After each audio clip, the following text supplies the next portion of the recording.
Tanong ko lang po kayo, did you thank the Lord this morning? Nagpasalamat ba tayo? Sige nga, pikit tayo saglit. Sabihin natin, Panginoon, marami pong salamat. Just tell the Lord, thank you for blessing us. Thank you, Lord, that we are alive. Thank you, O God, that you have protected us. Thank you, Lord, for healing us, O Lord God. Thank you, Lord, for providing for all our needs, Lord. We thank you, Lord, most of all, Lord, your presence that's with us today, Lord. Jesus, thank you, Lord, for what you have done at the cross of Calvary. That right now, Lord, we have an opportunity to just give you praise and give you glory. Maraming po salamat. Sa pangalan ni Jesus, amen and amen. Hallelujah. God is good. Hallelujah. Alam niyo po, andun pa rin tayo sa pinag-uusapan natin regarding sa living in God's territory, living in God's realm. And continue lang po tayo dun sa last time na pinag-usapan natin. After I finish this last na lang, 7 lang yon. Sabi ko dati 8, pero 7 lang. Tapos natin pag-usapan yung last part na ito, then we're going to have a full recap of everything that we have studied so far. Okay? So ito, last realm is realm of creation. The last realm is the realm of creation. People nowadays live in this world like in the sense of when you look at something that is real, you need to have an evidence in order for people to believe. But the truth is, everything that has been made in this earth was made by an invisible God. Okay? So, pag sinabi nating realm of creation, it's just like in Genesis chapter 1, wherein the Lord's, in His word, sabi niya dito, doon sa creation na the earth there was nothing. There was fullness of darkness, walang nothing, no nothing. But it's only by the word of the Lord when He says, let there be, and there was. And one thing that most people should believe, at least sa ating mga Kristiyano, that we should believe the Word of God. There is nothing more true than the Spirit of the Lord, than the people, or sabihin na natin, than the person that you're sitting with. Sige nga, tingnan natin yung katabi natin, sabihin natin, good morning.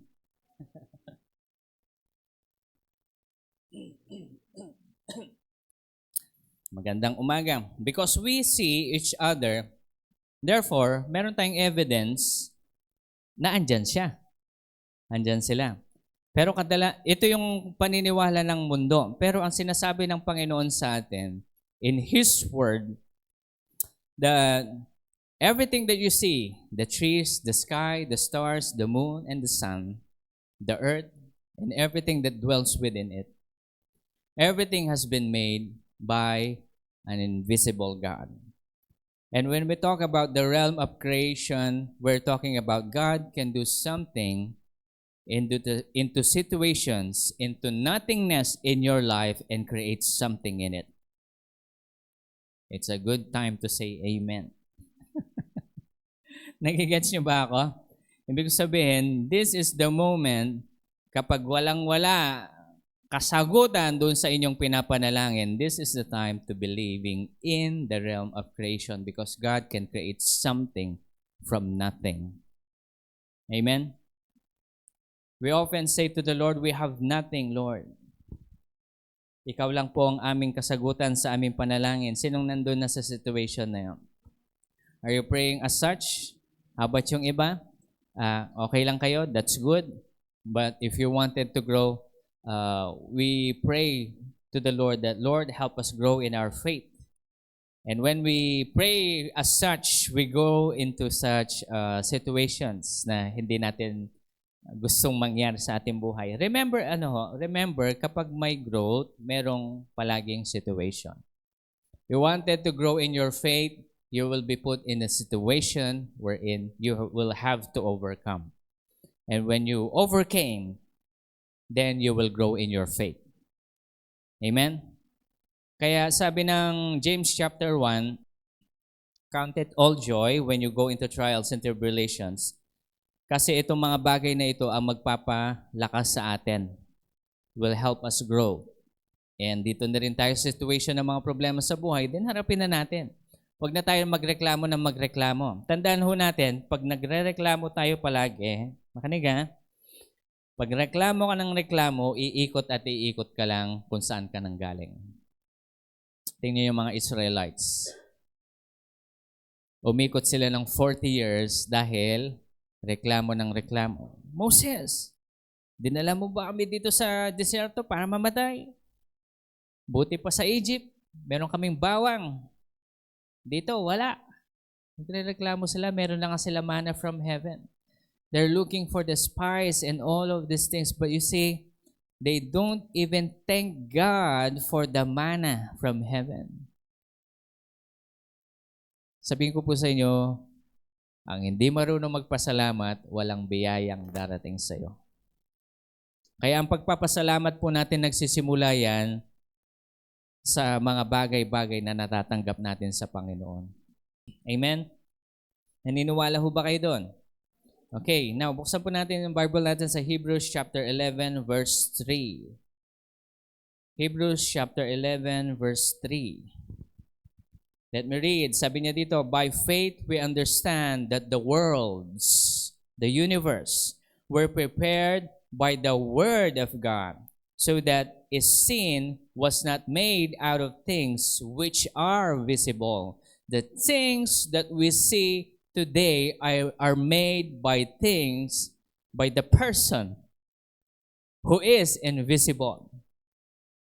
Amen?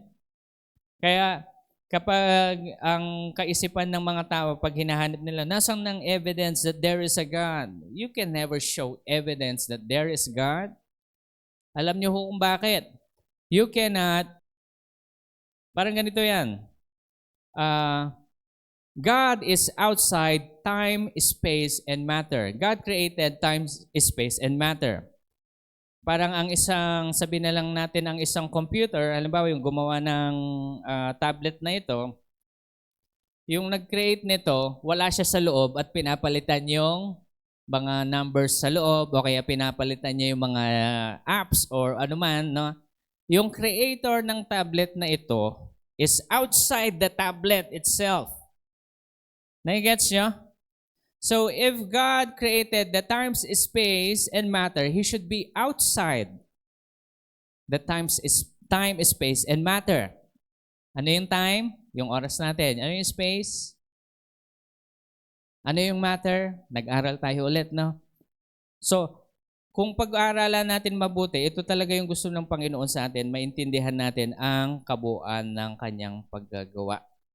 Ngayon, kadalasan natin naririnig in Matthew chapter 11 onwards, we're talking about the needs of people that do not seek the things of this world, says the Lord. Do not seek what you will eat, what you will drink, what you will wear, because the pagans or the unbelievers also seek for all of these things.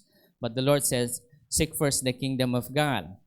Parang sinabi ng Panginoon, tingnan nyo ang mga ibon, sila ba ay, ang tawag mo dito, sila ba ay nagtatrabaho ng 8 hours, 9 hours para sila ay kumain? But the Lord is providing for what their needs. Nagpo-provide si Lord. Yes, they have to look for the food, but there is food. Amen? Look at the lilies. Sandali lang sila uusbong at mamaya-maya't matutuyo na. Pero the Lord your God is still, pinagaganda sila, dinadamitan sila. How much more you? Sabi ng Panginoon, oh you of little faith. Now, when we truly understand that the realm of creation is a place wherein God creates something out of nothing, then eventually what we are actually praying for today, God can actually provide for it and do something about it. Amen? Halimbawa, may pinagpipray kayo, Lord, naway gumaling yung anak ko sa kanyang sakit. Lord, naway gumaling ako sa aking sakit. Lord, naway mag-provide ka sa aming pangangailangan. Alam niyo yon, meron ako mga kaibigan nung high school. Nung around 20s kami, ang lagi nilang post sa kanilang mga Facebook. Mga matatanda Facebook Okay? Baka hindi makagets yung mga kabataan. Yung mga kabataan kasi Instagram daw sila sa TikTok. Okay, bahala kayo. Ngayon, popost nila yung trabaho nila, paano pa lang pa-achieve. Then eventually, yung mga 30s na kami, popost naman nila yung success nila and everything, success, nabili ko, ganyan ko, anak ko, kotse ko, and everything. Then eventually, in their 40s, in our 40s, wala ka nang ibang nakikitang post kundi yung mga gamot. Basta yung gamot. Maintenance. Sabi pa nga nila, meron nga akong lahat, pero may sakit naman ako. Look at this, people of God. Ito kasi, kapag if you're living in the earth without a purpose, kapag ang purpose mo lang is just to achieve all of these material things, then you're losing a lot. The Lord says, build your treasures in heaven, not here on earth. Kaya nga ito, ang sinasabi ko po sa inyo na tayo ay matuto magtaguyod ng ating kayamanan sa langit sa pamamagitan ng pagtitiwala sa Panginoon. Okay? So ito po, God can do miracles in your life. Walang nag-amen. Hindi kayo naniniwala. God can do miracles in your life. Do you believe that? The reason that's why we doubt, kasi hindi natin fully naiintindihan yung pag-ibig ng Panginoon. If you do not truly believe in the love of God for you, you will not understand that He's going to do a miracle in your life. Amen? Kaya nga ito, pag-aaral muna natin. Bibigyan ko muna kayo ng last part bago ko gradually ipapakita lahat yung kabuuan. Because we're talking about living in the God's territory. When we live in God's territory, God is going to provide everything that we need. We need life, eternal life. We need miracles. It's all there. Amen? But you need to understand that we first need to dwell in where God is dwelling. Sa natin yung Bible natin naman ngayon sa Daniel chapter 2. Daniel chapter 2. Mahaba-haba to, no? Pero magi-story time tayo ngayon. Story time since I want you to learn this. Gusto ko itong mga binibigay ko pong verse sa inyo, aralin niyo ito pagdating nyo sa bahay. Mas maganda sinusulat natin. Kung tamad kayo magsulat, balikan nyo na lang yung video natin sa YouTube. Ano ho? Ito po. Sa Daniel chapter 2, nag-start nung nagkaroon ng panaginip si King Nebuchadnezzar. He had a dream and his dream bothered him. Okay? Nasubukan nyo na nagkaroon kayo ng panaginip at parang na-disturb yung spirit, no? Yung parang hindi kayo mapakali. Kailangan ko malaman ano kayang ibig sabihin nun. Okay? Nung minsan, nung mga kabataan ko, medyo bata-bata pa ako nun, nagkaroon ako ng panaginip. Pinaka-first vision ko, natanggap ko sa Panginoon.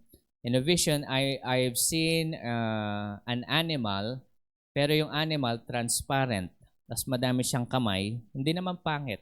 Dami siyang kamay. Then yung sa loob niya, iba-ibang kulay.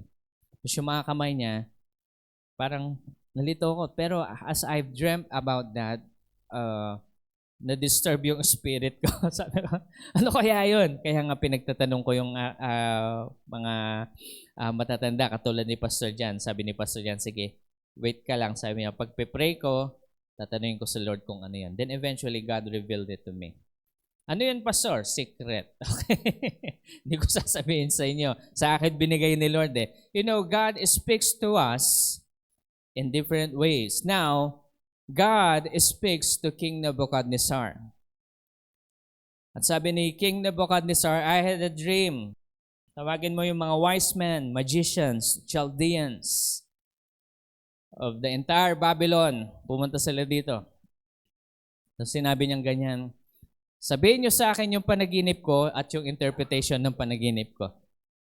Sabi ng mga wise men, Chaldeans, saka mga magicians, mahal na hari, sabihin mo sa amin yung panaginip mo at i-interpret namin kung anong ibig sabihin nun. Sabi ni King Nebuchadnezzar, sabi niya, kilala ko kayo eh. Magkokotsaba kayong lahat para magkaroon kayo ng isang interpretation kung ano yung ibig sabihin ng panaginip ko. Pero ang utos ko, sabi niya, is firm. Sabihin niyo sa akin kung ano yung panaginip ko. At sabihin niyo rin yung interpretation. And when we read in Daniel chapter 2, verse 10 and 11, sabi niya dito, and the Chaldeans answered the king and said, there is not a man on earth that could declare the matter for the king, inasmuch as no great king or ruler has ever asked anything like this of any magician, conjurer, or Chaldean. Moreover, the thing which the king demands is difficult, and there is no one else who could declare it to the king except the gods, whose dwelling place is not with mortal flesh. Parang sinasabi ng mga wise men, King, masyadong imposible yung hinihingi mo. Ang pwede lang makapag-reveal sa iyo kung ano yung panaginip mo, yung mga gods mismo. Pagkarinig ni King Nebuchadnezzar nito, nagalit siya. Right there and there, sabi niya. Lahat ng wise men, magician, and Chaldeans, patayin niyo sila. Patayin niyo sila. This was the time when Daniel was very, very, very favorable in the sight of many. Kaya nga ito si Arioch, commander-in-chief. Inutosan siya ng hari na patayin lahat ng mga wise men. At ngayon, alam niya si Daniel, isa sa mga wise men. Kaya sabi niya kay Daniel, Daniel, pinapapatay kayo ng hari. Bakit? Ano? Ba't kami pinapapatay? Anong dahilan? Tapos kunento ni Arioch ngayon. Kunento niya lahat. Then eventually, sabi ni Daniel sa kanya, sabihin mo sa hari, bigyan kami ng oras. Tatanungin, look at this, tatanungin ko lang yung Diyos namin kung ano yung panaginip ng hari at saka yung interpretation nito. Bigyan niya lang kami ng oras. And then eventually, they prayed to the Lord. And verse 19, then the mystery was revealed to Daniel in a night vision. Then Daniel blessed God of heaven. Look at this, no? In verse 20, kung babasahin nyo, and Daniel said, let the name of the Lord be blessed forever. After Daniel received something from God, anong ginawa ni Daniel? He blessed the Lord. Let me ask you, people of God, if God gave you something, have you blessed the Lord? Bless the Lord. Papurihan ka, Panginoon, sa maganda kong health. Papurihan ka, Panginoon, sa trabaho ko kahit balit lang yung sweldo, Lord. Thank you. At least may trabaho. Amen? Have you ever thanked God? You see, the first thing Daniel did was bless the Lord and give Him thanks. Kung babasahin niyo yung from 20 hanggang 23, basahin natin, sabi niya dito, let the name of the Lord be blessed forever and ever, for wisdom and power belong to Him. It is He who changes the time and the epochs. He removes kings and establishes kings. He gives wisdom to wise men and knowledge to men of understanding. It is He who reveals the profound and hidden things. He knows what is in the darkness, and the light that dwells with Him. To you, O God, the God of my fathers, I give thanks and praise. I give thanks and praise. For you have given me wisdom and power. Even now you have made known to me what we requested of you, and you have made known to us the king's matter. Bago tayo pupunta dun sa realm of creation, sabihin ko po sa inyo ulit, alam ko nasabi ko na to before. If God bless you, give Him thanks. He's looking for your thank you afterwards. Tinuturuan tayo mag-thank you ng Panginoon. Amen? Dahil ang hindi marunong mag-thank you, ang tawag natin sa kanila, entitled. Lahat yan. Ulit-ulitin ko po sa inyo, kapag tinulungan nyo ang isang tao, di nagpasalamat sa inyo, entitled yung mga yan. Nung panahon ni Papa Roy, nakwento ko na to before, panahon ni Papa Roy, namimigay kami dito ng bigas, dilata, and everything. Merong isa nagsabi, pumila-pila kami, ito lang. Ito lang.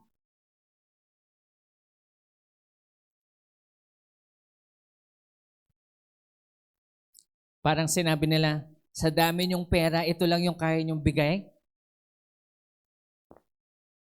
Gusto ko, akin na yan. Walang para sa iyo.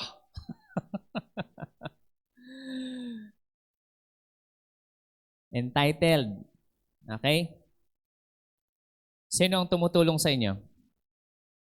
Kasi nga, magtasayo mga totoong tumutulong dyan. Ako, pastor, tumutulong ako hanggat makakaya ko. That's good. Makinig kayong mabuti sa akin. Huwag niyong hahanapin, ha? Hoy, mag-thank you ka. Huwag niyong gaganunin, okay?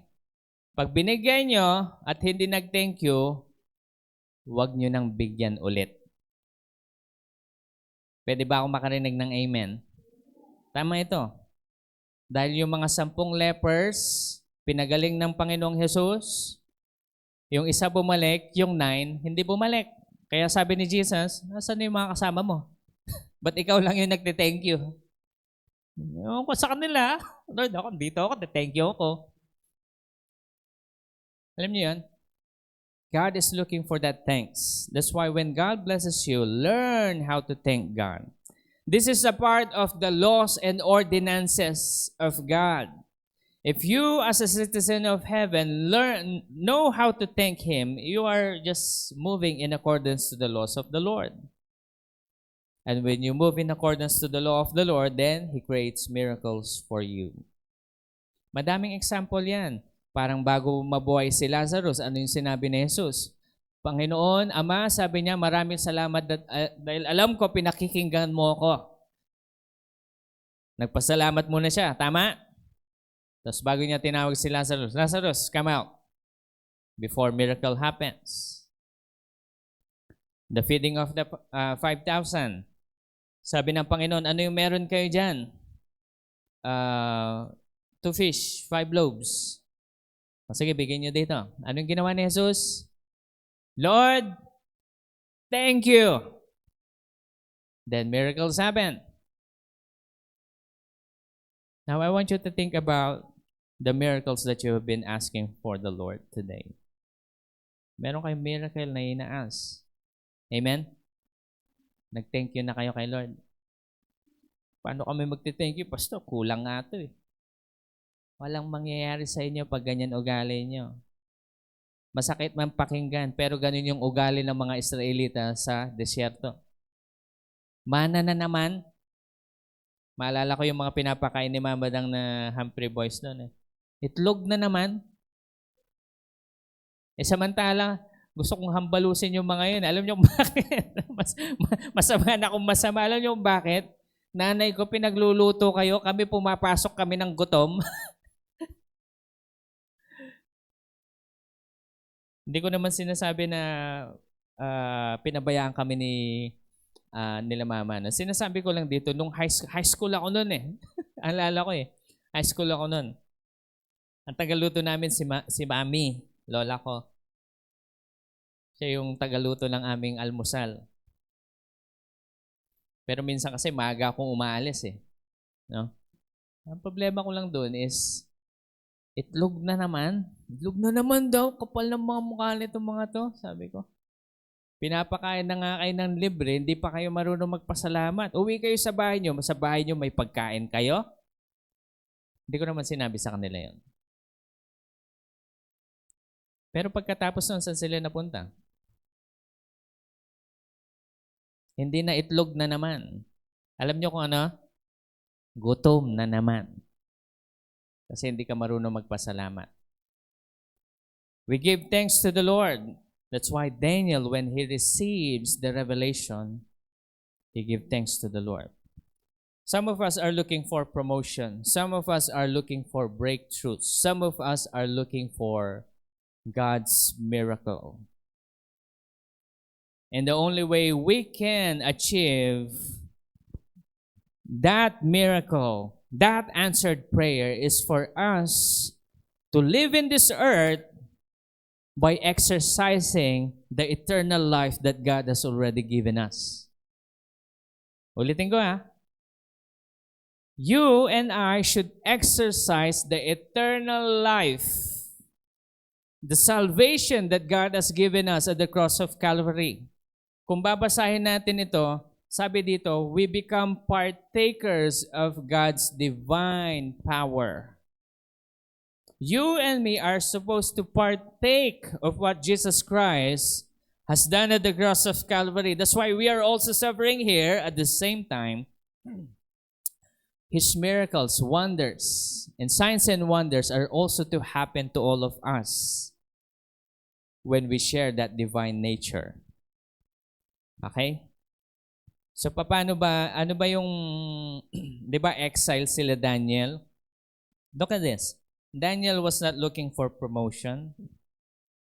Daniel was not looking for anything at all. Okay na siya as wise man. Okay na kami dito as wise man. Tutulungan namin yung hari kung ano man yung pwedeng gawin. Pero you see, the more you are thankful to what God has been doing you, exile sila. Exile. Pag sinabi nating exile, sila ay bihag ng bansang yon. Kung sabaga, slave na sila doon. Gagawin nila lahat ng kagustuhan ng hari. Imagine niyo, no? Kasi Daniel at his time, ang pinili lang yung mga gwapo at magaganda. Mga matatalino. Pagkatapos ng gera doon sa Israel na nilusob ni King Nebuchadnezzar, kinuha niya lang yung magaganda at mga gwapo at matatalino. Ang malas mo naman siguro kapag pangit ka na nga, bobo ka pa. Sa mga panahon nun, ang kinuha lang yung, alam niyo po, kasi ang presensya ng Panginoon nagpapaganda sa atin. Amen? No matter how, sorry to say, no? Ayoko sabihin eh. No matter how ugly you are, but if you live inside the presence of God, you will see the real beauty in you. Physical lang ito. This will fade away. But the true you actually lives inside that spirit. If that spirit is what we call in Tagalog, gutom, dahil walang word, walang presensya ni Lord, papayat yan. And whatever happens in your physical, in your spiritual life, will eventually manifest in this physical body. Kaya tayo nagkakasakit. Kaya tayo nagkakaroon ng blemishes. It's because when we stayed in the presence of the Lord, we gain the beauty that is forever. Eternal beauty. Amen? Lahat ng mga ganda at mga gwapo, matipuno, magsabi ng amen. Okay, wag lang kayo mag-amen dahil sinabi ni Pastor, mag-amen tayo, mag-amen tayo. No. Believe in yourself. Believe that Jesus Christ lives in you. Baka naman gutom na yung espiritu niyo, di pa kayo nagbabasa ng Bible. Ay, ang problema. Okay? Ang problema. Ngayon, balik tayo sa story. Ngayon, sabi ni Ariok, Mahal na Ari, huwag mo munang patayin yung mga wise men. Meron tayong exile from Judah, sabi niya. Ang pangalan niya, Daniel. Oh, si Belteshazzar. Belteshazzar. Pinangalanan siya ni King Nebuchadnezzar. Belteshazzar. That he could tell you what is your dream and the interpretation. Si Hari naman nagtaka. Sige nga, tawagin niyo sila dito. Imagine niyo, can you just imagine the face of that king, King Nebuchadnezzar, nung tinanong niya si Daniel, sabi niya ganyan, can you tell me what is my dream and the interpretation? Confidently sabi ni Daniel, yes, my king. Even the interpretation, yes, my king.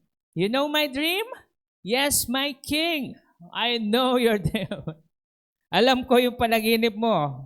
Kasi ipinakita ito sa akin ng aming Diyos. At habang sinasabi ni Daniel yung panaginip ng king, basahin nyo yan, maganda yun, maganda ito, pero hindi natin itatakal kasi another story yun yung dream ng king and the interpretation. After Daniel spoke the dream, takang-taka yung hari. Ba't alam niya yung dream? At ito pa yung nangyari, hari. Sabi niya, ba't yan na yan? Sabi nung hari, ba't alam na alam mo? Hari, teka lang, chill ka lang, sabi ni Daniel. Sasabihin ko sa iyo kung ano yung interpretation. Then he started interpreting the dream. Piece by piece.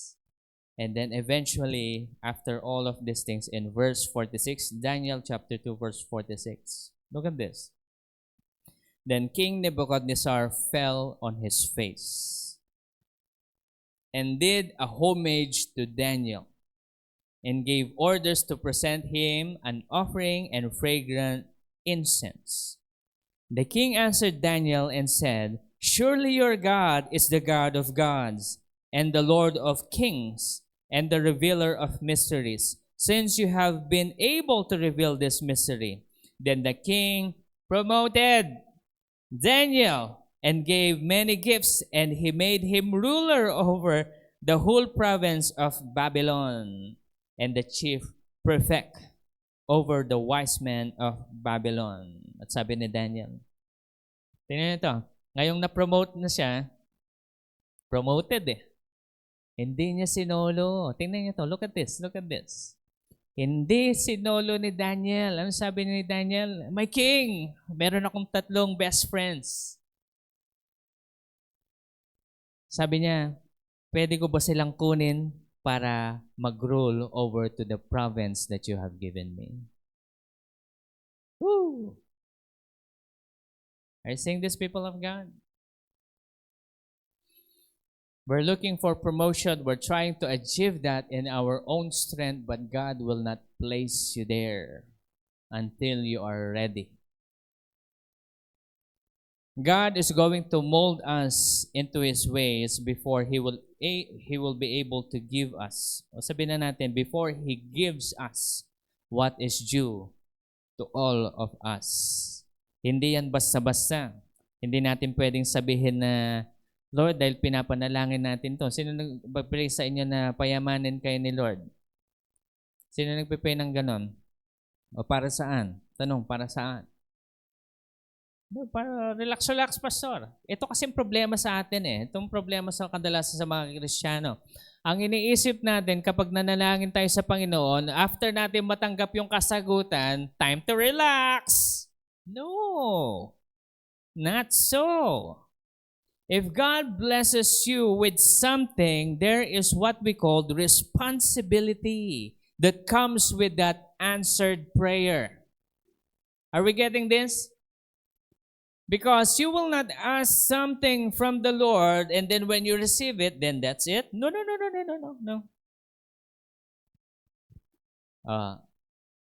Pag binigyan kayo ng bahay, anong gagawin nyo sa bahay? Magre-relax, pastor. No. Ayusin mo. Linisin mo. Magtanim ka ng gulay. Magtanim ka ng kung ano man na pwede nyong pagkakitaan kung ano man. Ayusin nyo, pagandahin nyo. Lagyan nyo ng solar. Di ba? Anong tawag doon? responsibility. Hindi yung kapag nabigyan ka na ng bahay, sige, hilata. Wala tayo, may bahay na tayo. Pag umulan, it's okay. No, no, no, no.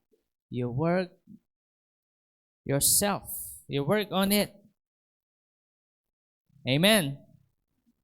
Humihingi ka ng kagalingan sa Panginoon. Para saan? Lord, heal me. For what? Lord, para magawa ko yung mga gusto kong gawin.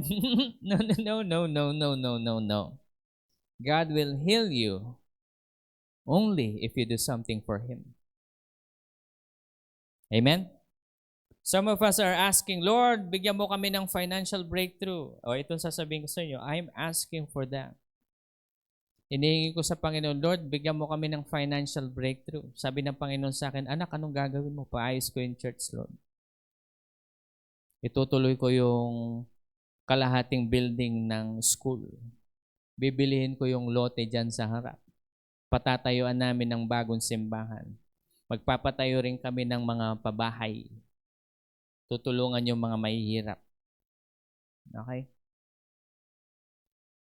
I don't want you to... Pastor, bibigyan mo... Makinig kayo sa akin, no? I don't want you to be that person. Pastor, bibigyan mo po kami, pipila na kami ngayon. I don't want you to be that person. I want you to be dreaming with me. Ibig ko sabihin dito, yung dream ko, isalin nyo rin sa dream nyo. Pastor, itatayo natin. Amen? Tutulungan natin yung mga mahihirap. Kasi kapag ang isipan mo, Pastor, sali ako dyan, bigyan mo din ako. Isip, mahirap yan. Kasi tingnan nyo ito mabuti, nakikinig kayo sa akin ngayon, ibig sabihin, you are supposed to be dreaming with me for that kind of vision. Pastor, bakit ba tayo tutulong sa mahihirap? Ito yung nakasulat sa Bible eh. We're building the treasures in heaven. Everything that we will receive here on earth is temporary. But the Lord says in His Word, when we help the poor, we're just like lending money to God. And when we do that, sino ang nag-glorify? Si Jesus. We will feed the poor. Madaming pang mas mahirap dito kaysa sa atin. I'm telling you. Isa sa mga puso ko yung tulungan din yung mga mga senior. Yung mga iniwan na magulang kasi masama sila nung kabataan nila. Patanggapin pa rin natin. Sayang naman. There's still a soul and they deserve nila yon. Bahala silang mamatay doon. Di nila no, no, no. Be compassionate. Amen? Are you saying this, people of God? Iyon yung dream ko. Kaya sabi ko sa Panginoon, Lord, ito yung gagawin namin. Kung gusto mo nga, Lord, sabi ko, maghanap na akong contractor ngayon. Hindi yung contractor sa Balibago. Baka tayuan nila tayo ng 10th floor. Nako, hirap na yan. Yung mga ganun kasi tinipid. Alam niyo po yung school natin, hindi tinipid yan. Pwede pa lagyan ng isang floor yan. Pero hindi na nilagyan kasi para sa safety ng mga bata.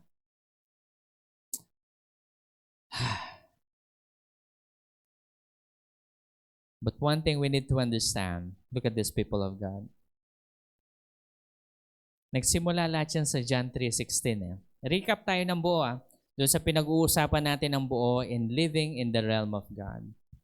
Living in His realm. It started at the cross of Calvary when Jesus says, John 3:16, for God so loved the world, He gave His only begotten Son, that whosoever believe in Him should not perish, but have, ano yun sagot doon? Eternal life. Ang kadalasan iniisip nating eternal life is just that life. After this life, we have life there. That's a part of it. But the Lord is asking us to live that life here on earth. Amen? Ibig sabihin, may sakit ka ba sa langit? May sakit ka ba sa langit? Wala. Mahirap ka ba sa langit? Wala. You have everything pertaining to life and godliness. It started there at the cross of Calvary. Kaya nga ito, ngayong mga bata pa tayo, at least sa ating mga pananampalataya, no? Tinuturuan tayo ng pag-ibig ng Diyos. Kaya ito yung first realm, di ba? The love realm. Ano yung love? Jesus loves us first in order for us to know how to love Him and to love Him back and to love like Jesus. Ang ang pag-ibig na katulad ng pag-ibig ng Panginoon, hindi ito yung may katapat na pag okay ka sa akin, okay din ako sa'yo. Pag wala kang ginawang masama sa akin, okay din ako sa'yo, love kita. Pero kapag ako'y, ay nako, kung alam mo lang, yan. That's not the love of Jesus. The love of Jesus is forgiving. Amen? Kaya nga sabi ng Panginoon sa atin ito, when we receive Jesus as our Savior, His love now dwells in us. He dwells in us, and the more we practice the ways of the love of Jesus Christ, now His love is embedded into our hearts. Now, pagkatapos nun, we are now ready for the next realm. Realm of truth. Number 2. Okay? Gulo-gulo ko yung binigay ko sa inyo for the last couple of weeks, pero ito, sunod-sunod na yan. First, yung pinag-uusapan natin is the attributes of God's realm. First is love. Second is truth. John 17:17. Sanctify them with the truth. Your word is the truth. Continually by hearing and hearing the word of God, we are sanctified, cleansed, and made new. When you continually listen to the word of God, read the word of God, your spirit is cleansed, renewed, healed, prospered. Amen? So, the more we read, we are being sanctified. We're being made holy. That is why our faith continually grows. As we practice the truth, yung truth of His Word, ano yung example ng mga truth ng salita ng Panginoon? Okay? Isang truth is, sabihin na lang natin yung, isang practice ng truth is love your enemy. Pray for those who persecute you. Okay, yun yung isang truth. Pag pinapractice mo ito, sabi ng Panginoon, it sanctifies you. Okay? And the Lord says in His Word, hindi dahil pastor ako, ulit-ulitin ko sa inyo, hindi ko kailangan ng pera nyo, pero pinapractice lang natin ito. Okay? Nakasulat sa Bible. Sabi ng Bible, ibigay mo what is due to the Lord. And in the New Testament, ibigay mo kung ano yung kaya mong ibigay sa Panginoon na nagagalak at hindi yung, pastor, saan nyo gagamitin yung perang binigay ko sa inyo? Basta yun na yung pera mo. Okay? Huwag mo nang ibigay. Pag ganun lang, ibig sabihin dito, kung gusto nyo ng, ang tawag mo dito, yung breakdown ng ng ibibigay ko sa inyo as long as a tither kayo. Okay? Pwede ba yan? Pag sinasabi nyo, pastor, masyadong malaki yung, parang ang laki naman ng binibigay nyo. Ha? Pastor, bigay ako ng 500,000 as tithes. Wow, yayamanin. Okay? Pangarap nyo ba yon? Okay din yon, no? Saan nyo gagamitin yon, Pastor? Bibigay ko sa inyo yung breakdown. Okay? Bibigay ko sa inyo yung breakdown. Pinapractice lang natin ito because this is one of the word of truth. O, wag lang tayo mag-ano sa pera, okay? Regarding sa pera. O, word of truth. Sabi ng Panginoon, in order for you to become a leader, ano yung kailangan mong gawin? Ayan, tingnan nga natin kung nagbabasa kayo ng Bible. You want to become a leader. You want to be promoted. You want to become a leader of your whichever part of group you are at. Hindi lang sa church. Sabihin na natin sa secular work mo o sa promotion. Gusto kong mag-lead, pastor, pero kahit na anong kasigasig ko, hindi nila ako ginagawang leader. Alam mo kung bakit? Hindi mo alam yung word of truth. What is the word of truth regarding if you want to lead? What do you need to do? You need to serve first. Matuto ka munang mag-serve. You cannot be a leader if you don't know how to become a servant. Kaya nga magandang practice sa mga Chinese Alam mo yung mga Chinese businessman, pag nagkaroon sila ng anak, Meron silang business. Pag nagkaroon sila ng anak, alam nyo saan nila pagtatrabahuin yung anak nila? Alam nyo kung saan? Tagawalis. Linisan mo yan. Alam nyo, nakausap akong Chinese na gano'n talagang may business sila. Yung anak niya, pinagpupunas niya ng bowl ng, ng inodoro. Public yan, doon sa kanilang kumpanya. Linisan mo muna yan. Problema kasi sa ating mga Pilipino, anak ko yan. Huwag niyong paglilinisan yan. Pinapalaki niyong inutil ang bata kapag ganon. Okay? Kaya kapag ikaw ay may business, meron kang anak, sabihin niyo sa anak mo, trabaho sa pinakamababa. Dahil pag nilagay mo kaagad yan sa posisyon, lalaki yung entitled. Entitled na naman tayo, di ba? Halaki yung entitled. Kaya mag-iingat tayo doon. Hindi natin basta-basta ibibigay. Okay? Because that is the truth. If you want to become a leader, learn how to serve first. Amen? Nag-serve na ba kayo? Naging servant na ba kayo in any way? Hindi kayo nagrereklamo sa servanthood nyo? Sabi ko nga sa inyo, ito makinig kayo mabuti sa akin. Sabi ko, wala akong balak magpastor. Not in my greatest dream. Sabi ko po sa inyo, sinabi sa akin ni Lord na magpastor ako nung 16 years old ako. Pero I let it be kasi ayoko. I let it be kasi ayoko magpastor. Let the Lord work para gano'n. Hindi ko inaano. Pero alam niyo po, inside my heart, I like serving. Mas gusto ko ako yung nagiging support ng pastor. Ako yung support. Alam niyo po, ito yung ginagawa sa Clarkview noon Sa music, doon lang ako. Okay na ako dito, pastor. Ano lang ako dito, serve lang ako. Turuan natin yung mga musicians, mga young people. Sige, turuan natin, pastor. Tutulungan kita. Yan sabi ko kay Pastor Bong. But there was a time, I think when the Lord spoke to him. Sabi niya sa akin, Mac, ano po yung pastor? May mission tayo ulit. Hindi, makinig ka muna, sabi. Nararamdaman ko na, sabi niya. Ano po? Sabi niya, tinatawag ka na ni Lord sa Humphrey Center. Nararamdaman ko na. I-train mo na yung mga musicians natin bago ka alis. Hindi, pastor, hindi ako alis dito. I will be your support, sabi ko. Hindi, no. Sabi niya, I know the Lord is already calling you. Do not disregard it, sabi niya. Sige na nga. That's why I went here. Hindi ako nagpastor agad pagdating ko dito. I serve here first. I serve here. Alam niyo po, hindi lingid sa inyong kaalaman nung andito pa tayo sa kabila, tent. Gigising ako ng alas 5 kasi ang service namin is alas 7. Wow, ang aga, di ba? Kasi hindi pwedeng ganitong oras kasi mainit. Okay. Alam nyo, nilalabas namin yung speakers, yung drums, yung sound system every Sunday. That's what I do. I serve. And kung tatanungin nyo ako, mas gusto ko yun. Kaysa ito. Ito kasi madaming responsibility ito But you see, when the Lord saw my heart, saan you lead?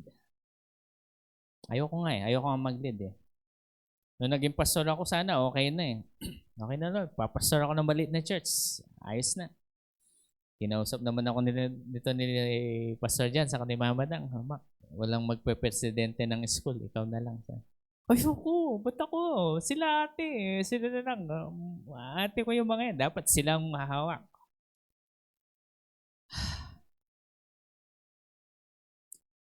The same day, same time, the Lord spoke to me, son, take the lead. Naririnig ko si Lord. Alam mo, pag naririnig ko si Lord, napaka-audible, hindi ko matanggihan. And I know it's Him. Sige na nga, Lord, susundan kita. Basta tulungan mo lang ako. Pero alam niyo po, sabi ko sa Panginoon, Lord, bunso ako. I am the 7th of the 8 children. I do not know what to do. Lord, give me wisdom. Tulungan mo ako. Alam niyo yung sinabi ng Panginoon sa akin? You have a lot of leaders. Your siblings are good individually, but they have no unity. Sabi ng Panginoon, unite them. Yun lang yung trabaho ko, to unite them. Kaya kapag mawala sila sa posisyon, balik kayo dito. Balik kayo dito. Kayo lalabas. Huwag kayo magsosolo. Iisa lang yung church natin. Okay? So ito yun. Nag-gets po ba yun? Because when you live in the truth of God, you practice the truth of the Lord, it changes you. And when it changes you, it replaces your old being into a new. Ano na una? Love. Pangalawa, truth. And when you practice truth, ito na yung susunod. Number 3, realm of God's glory. Ito na yung God's essence, God's majesty, and God's splendor. Napag-usapan natin ito last week. Wherein the manifestation of God's essence, God's majesty, and His glory comes out of you. Na napapapurihan ka nang hindi mo pinag-e-effortan. Okay? Nasubukan niyo na yon, yung parang ang galing mo sa bagay na yan. But parang kakaiba ka. Alam niyo yun? Hindi ko alam paano ko i-explain sa inyo to kasi ako ito, personal experience lang. Personal experience. In everything that I do, and everywhere that I go, lagi ako napupunta sa limelight. Ibig sabihin limelight, kahit na ayaw ko, andun ako. It is not because of me. It is because when you live in the love of God, you live in the word of truth, then His glory will shine upon you. How will His glory shine upon you? Effortlessly, you will hear praises from the people surrounding you. Hindi mo kailangan sabihin na magaling ka. Somebody will tell you that you are good. Amen? Kasi pag sinabi mong magaling ako, anong tawag doon? Tinataas mo yung sarili mong bangko. Mahiya ka sa sarili mo. Okay? Pero kapag ikaw ay napapapurihan ng mga madaming tao, tol, ang galing mo dito, turuan mo nga ako. Ay, may mga ganon. O kaya palagi kang ginagawang leader, palagi kang ginagawang, alam mo yun, you're always being placed in that limelight. It's not because of you. It's because of God's glory. Look, sa nagpisa, sa love, after the love, word of truth, being practiced, the word of truth, and then the word of truth, ibig sabihin, His glory will shine upon you. Ang susunod doon is after in God's glory is the emanating light. Emanating light. The light that refers to Matthew chapter 17 sa about the transfiguration, the mountain of transfiguration. You will also carry the same light when you become a light to someone. Makinig look at me. Emanating light. Ito yung sa Matthew chapter 17 wherein si Peter, James, and John sinama ni Jesus sa mountain, and in the mountain nakita nila si Jesus. His face is shining, His clothes are shining. Nagliliwanag siya. Tapos sabi nakita nila si Elijah saka si Moses.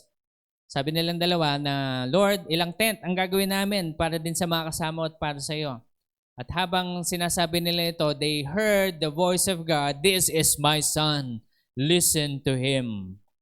Then Peter, James, and John fell to the ground.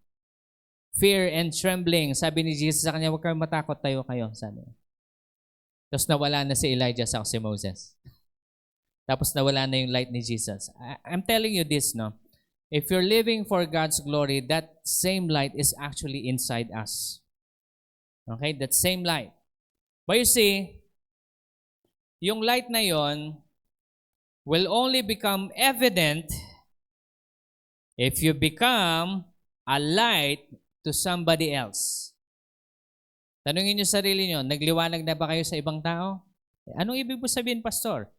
Ibig ko sabihin dito, halimbawa may nangangailangan ng tulong, nakatulong ba kayo?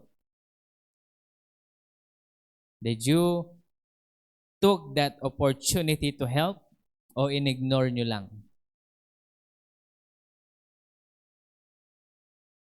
Halimbawa, Itong isang example, bigyan ko isang example. Ano yun po, nung pumunta kami ng Thailand, first time ko lumabas ng bansa. Okay. Punta kami ng Thailand. Sa airport, merong British na parang balisang, gumaganon pa yung paa niya habang nakatikat. Balisa siya. I heard the Lord. Son, talk to him. Lord, nakakahiya. Hindi ako marunong mag-English. Baka maano pa ako dito. Sabi niya, son, talk to him. And since we are in the heart of mission during that time, to make the long story short, nagkaroon kami ng conversation to the point na punta kami doon sa pagtanggap niya kay Jesus. Very moment, sa airport, napatanggap ko po siya kay Jesucristo at sabi niya sa akin, thank you. For some reason, nakaramdam ako ng parang natanggal yung bigat sa puso ko. Sabi niya, salamat. Hindi Tagalog, English. Okay? English. Imagine niyo na lang yung accent nila, no? Ganon. Okay? Hindi lang isang beses yun. Pero nag-aaral din ako sa Maynila, sa MRT mismo.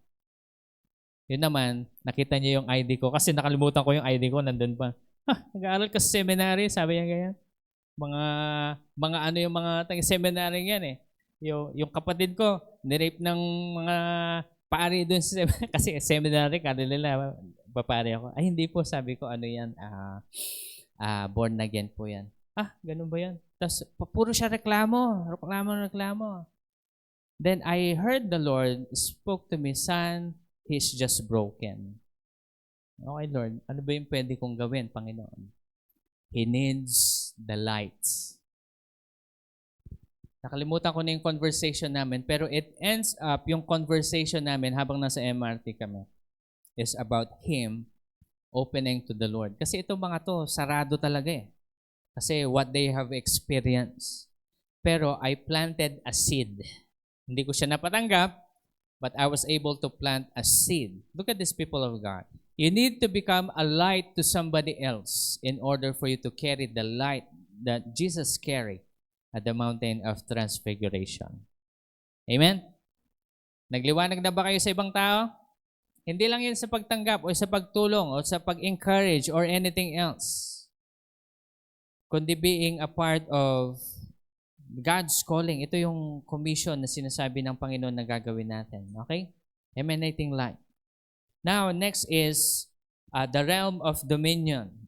Meaning, it's easier for you to submit to the laws and structures and ordinances of God. So, una sa pag-ibig. Pangalawa, sa truth, word of truth. Pangatlo, God's glory, His essence, His splendor is manifesting upon you in accordance to 2 Peter chapter 1 verse 4, where we become partakers of God's divine nature, and then eventually the emanating light. You become a light to somebody else. Nakasulat yan din yan sa Matthew chapter 5 verse 14 hanggang 16. Sige, basahin natin. You are the light of the world, a city set on a hill that cannot be hidden. Nor does anyone light a lamp and put it under a basket, but on the lampstand, and gives light to all who are in the house. Let your light shine. Sabihin mo sa katabi mo, let your light shine. Pastor, ano pa ba? Maliban sa pagtulong sa ibang tao. Meron kang talent, gamitin mo sa Panginoon. That's letting your light shine. Amen? Diba, marunong ka magluto. Pagluto mo yung family mo, that's a part. Pagluto mo din yung mga kaibigan mo, mga nagugutom. Kapag magpapa-feeding tayo, tanungin niyo, Pastor, may feeding ba tayo? Kailangan niyo ng magaling na cook? Use your talent. Amen? You know how to sing. Mag-apply kayo kay Mac Aaron kung papasa kayo. Pastor, gusto kong kumanta, may talent ako, I want to shine for the Lord, then do so. Kung sasabihin nyo, ay hintayin ko na lang na invite nila, hindi mangyayari yan. Hintayin ko na lang na-invite ako ni pastor na magturo sa hindi kita i-invite mag-apply ka. Okay? Mag-apply ka kasi dadaan ka talaga sa ah naglalagablab na apoy bago po natin kayo ilalagay sa ministry. Ano ho? Alam niyo kung bakit strict? Kasi you are representing the Lord. Okay? Kaya halimbawa sa music natin, alam nilang lahat yan, strict tayo diyan. Sa mga teaching, pinaubaya ko na yan kay Miss Sab. Kayo nang bahala sa mga kung sinong papasok na teacher diyan mag-a-apply. Hindi ko na ano yan, department nyo na yan. Kayo ang mag-discern, okay?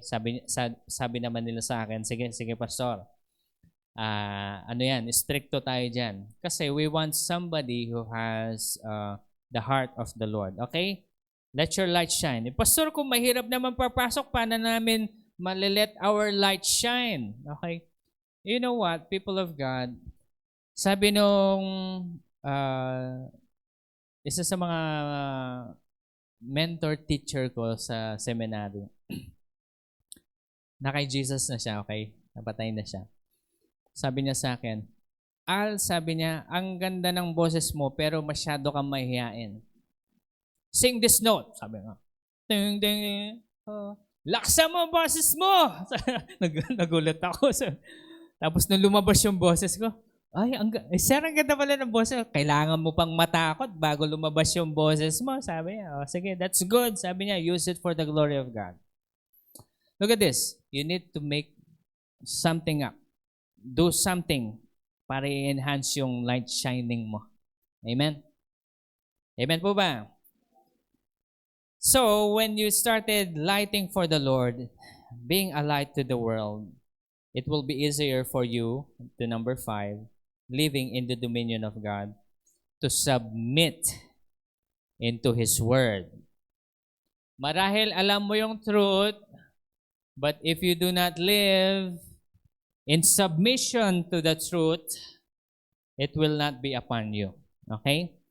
Next week, pag-uusapan natin yan yung mga ordinances and structures in the laws of God. And number 6, realm of creation. Because if you live in the truth, you submit to the truth, ang susunod doon is yung realm of creation. Doon na mapapangyari yung mga miracles sa buhay mo. O tanungin yung sarili nyo ngayon, no? I want you to think about yourself right now. Kasi ikaw lang ang pwede mag-judge sa sarili mo. Are you living in love? Hindi not love in accordance to the world, love in accordance to Jesus Christ. Love your enemy. Pray for those who persecute you. Love mo yung mga tao, hindi ka namimili. Okay? Pag-ibig. Pangalawa, do you know the truth? Are you listening to the word of truth? Yes, Pastor, nakikinig kami sa iyo. Nagkakaroon ka ba ng personal devotion? That is reading the word of truth. Because while reading the word of truth, this sanctifies you. When it sanctifies you, you now live in number 3, in God's glory. Okay? You become a partaker of God's splendor, majesty, and power. Amen? Number 4, you will be a light to the world. Kasi ready ka na. Meron ka ng power. Meron ka ng essence ni Lord. Meron ka ng majesty. You have the glory of God. Now you're going to light to the world. Are you sharing your light? Nagkakaroon ka ba ng opportunity to become a light to somebody else? Okay? And number 5, living in His dominion, we will become accustomed to the rules of God. Ibig sabihin, hindi ka na susuway ng mabilisan. Sumusuway pa ba tayo? Andun na ba kayo sa realm of dominion? O andun pa rin kayo sa love? Hindi ko siya kasi mapatawad, Pastor, kaya hindi ako marunong umibig katulad ni Jesus. Sabihin ko sa inyo, walang miracle na mangyayari sa inyo. Yun yung truth. Okay? Because after submitting to His dominion, then comes the miracles, the realm of creation. At yung kabuuan ng lahat ng ito, it's actually, when we practice yung 1 to 6, you will find yourself living the eternal life in accordance to John 3:16. Living in the eternal realm. It is a part where God promises us everything pertaining to life and godliness. Amen? And I hope nakasunod kayo doon kasi hindi na natin babalikan ito. And I hope you learned something because the Lord was just asking me to teach you. Turuan kayo kung paano lumakad na naayon sa kalooban ng Panginoon. Ulitin ko po, habang tayo ay tatayo na, humihingi ba kayo ng miracle kay Lord? Huwag niyong hanapin yung miracle. Amen? Hanapin niyo muna, Lord, ito yung maging prayer natin, no? Turuan mo muna ako paano umibig katulad mo. Amen? Ngayon, ito pong mangyayari niyan kapag pinag-pray niyo ito. Kaya, kayo ang magpipray niyan, hindi ako. Ano ho? Susubukin kayo ni Lord. Handa na ba kayo? Are you sure? Susubukin talaga kayo ni Lord, I'm telling you. Lord, teach me how to love you. And teach me how to love like you. Yun yung magiging prayer natin, okay? Kasi because of that love, then the rest of the attributes of the realm of God will go forward. O sabihin na natin yung magtutuloy-tuloy na sa bawat isa sa atin. Okay? Let's pray. So all bow our heads and let's pray. With a heart full of sincerity, O God, we pray, teach us how to love you. And Father, we pray, teach us how to love like you. And in the trials that we're about to face, give us strength, give us courage, help us to live by your word and not by emotion, not by the situation, Lord, but by your will alone. That's why we pray today, O Lord God, we're not going to look for the things that we need in this earth, for the answered prayer or for the miracles, but first, O God, we're looking for you. For the love that you have given at the cross of Calvary, we ask, Lord, help us understand it. And may this, Lord God, consume us, change us, and build us that we may live in the eternal life even in this earth. Marami po salamat, Panginoon, sa iyong presence and sa iyong revelation. We give you our praise in Jesus' name we pray. Amen and amen. God bless you all po. Magandang umaga po.